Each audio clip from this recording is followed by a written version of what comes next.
Assalamu alaikum warahmatullahi wabarakatuh. Hope you're doing well. So we're continuing some of my favorite sections of this book of Ancient Rome that I finished a while back. It's filled with a bunch of random facts about Rome, and I really enjoy that because it's one of my favorite empires to read about. And being part Italian myself, I enjoy learning about our history and culture, and how Rome back then is different than the Rome today, and how civilizations rise and fall and cultures change. Let's begin. This was titled A King by Another Name. Bismillah. After Caesar's victory in the Civil War, it was obvious that a constitutional reform was urgently needed. Somehow, the state had to be renewed. But any return to the messy hurly-burly of the Republican politics was out of question. Caesar introduced a flood of useful and imaginative reforms. But what could he do about the way the Republic was governed? Its complicated checks and balances made Rome incapable of running an empire efficiently. So notice this, checks and balances. So America is a constitutional republic. We have checks and balances. So the judiciary and the legislative branch checking the executive, right? The Senate plays a huge role, and the Supreme Court, obviously, on what the executive branch tries to get away with. And this sometimes can lead to gridlock, right? Where pork barrel type of bills are put in, and then the squabbling over what gets put in, what gets taken out, leads to things not really getting done. So a large bureaucratic machine that intentionally stagnates itself in order never to get anything through, but just to make the lives of the politicians cozier, because their lives are on easy mode, because they leech off of the taxpayers, and they are just servants of the lobbyists. So their private jets and catering and banquets and orgies, they get to, have the good life, health insurance. So they don't really care if the republic is inefficient. Their kids are taken care of. They don't really represent their constituents. So when we see something where Caesar is trying to put in some reforms, and how some senators are threatened by that, those who rock the boat, sometimes a mutiny comes. What was needed, Caesar saw, was a more streamlined and authoritarian system of government. So this is common, where people are like, nothing's getting done on the Republic, so we need something to be streamlined.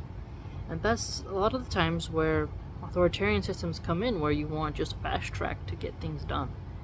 But obviously a dictator, king, right?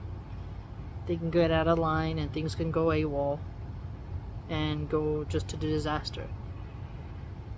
So you can see good examples of both perspectives, of a republic and of a monarchy, of a dictatorship, right?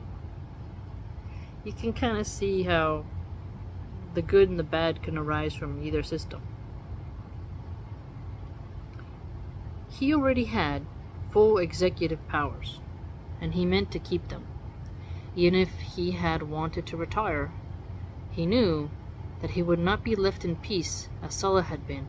Most Roman politicians were dyed-in-the-wool constitutionalists and would never accept him as king.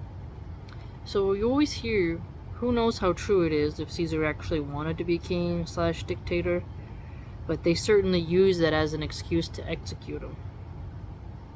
Realizing that his opponents would not make any compromises, he lost patience. So compromise is needed in a republic in order to get things done. And this is very difficult sometimes to do, because sides won't want to bend on certain things. And sometimes you can compromise yourself into totally betraying your values. It's quite a rocky road. He had himself deified and made a lieutenant of his, Mark Antony, his special priest. So that I always thought was strange. Then on 9th of February 44 BC, in order to entrench his power, he had himself appointed dictator for life. For upper-class Romans, this was all too much. Senators who had survived the Civil War found it unacceptable, simply beyond the pale. Something had to be done to knock Caesar off his high horse. So, being a dictator for life is sort of like what Xi Jinping of China, I believe, has done. I know that Justin Trudeau, who looks like Fidel Castro's son, ironically, if you compare the side-by-side pictures, he mentioned how in China, during the Kufi crisis, right, sweet and sour sniffles, he was able to streamline his people to obey, right?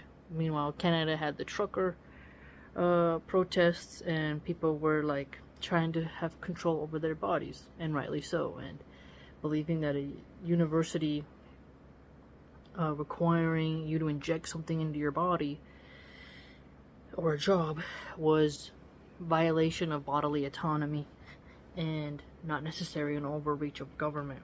And Trudeau was making comments about how he admired the dictatorial authority that China had, because look, if you are able to still access it, because China kind of removed those videos, but on alternative apps you can see how they had those camps they put people in, and I mean, they had those guys in those hazmat suits just taking people and grabbing them and isolating infected children from their parents. Pretty strange stuff, right? And now in America and other countries, people just, oh, you got Kufi, you know, it's no big deal, and there's all these variants, and it's like total amnesia. But in Australia, really brutalized its citizens who didn't want to get the jab, and then the media, and social media, were cracking down on dissenting voices.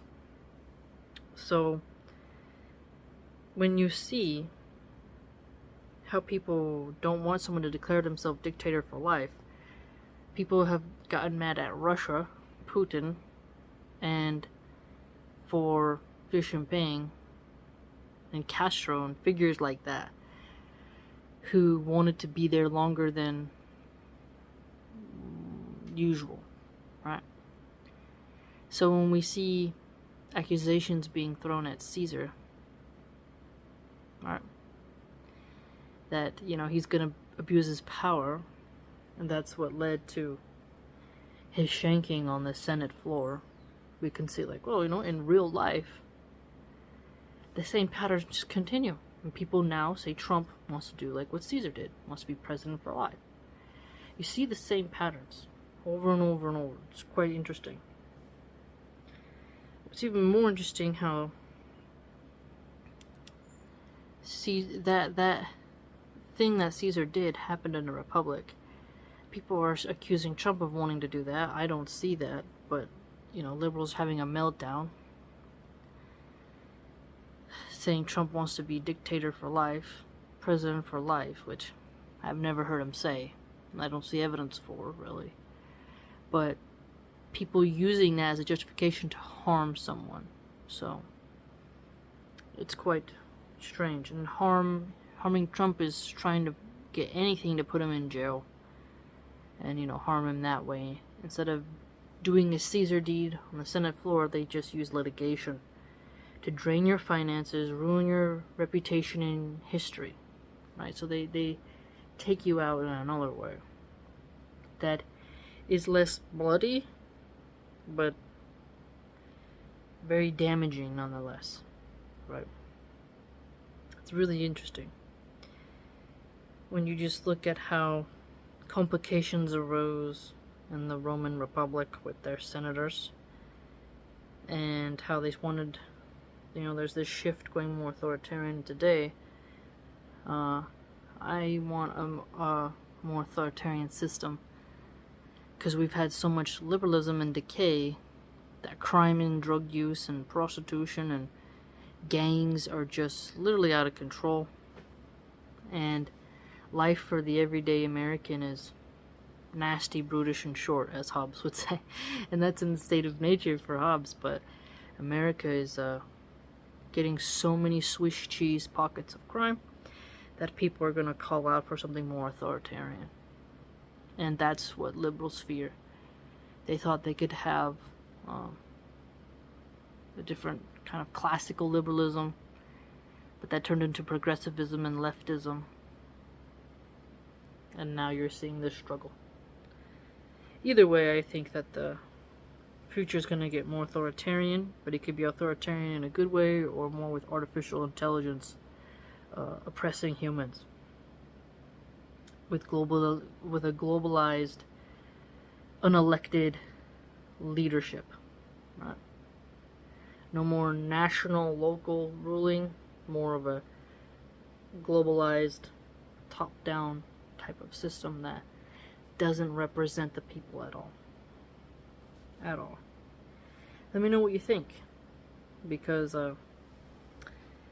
reading about Rome, you see so much stuff in there. It's well documented, which is another benefit. Tabari has some books, a lot, and that would be awesome to see what that part of the world has to say. But for a lot of us Westerners, we learn quite a bit from the Roman Empire, France, and England, where they failed and where they exceeded, and what's happening today.